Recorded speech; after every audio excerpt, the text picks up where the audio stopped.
આજે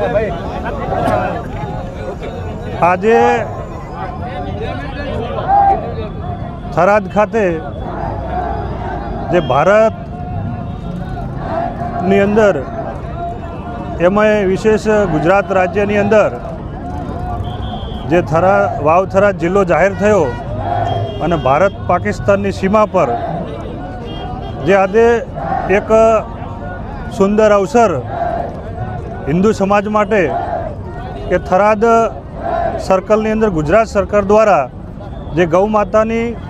પ્રતિમાનું જે અનાવરણ કરવાનું છે એનું આજે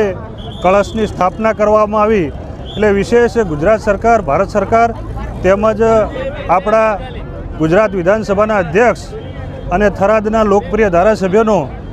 અને તમામ ગૌપ્રેમી જનતાનો ખૂબ ખૂબ આભાર વ્યક્ત કરું છું। આ અવસર એક રાષ્ટ્રીયને અને ભારતને એક સંદેશારૂપ છે કે હજુ પણ વધુ ગૌ માતાની સેવા અને સાર્થક કરે, અને સરકારનો પણ ખૂબ ખૂબ આભાર।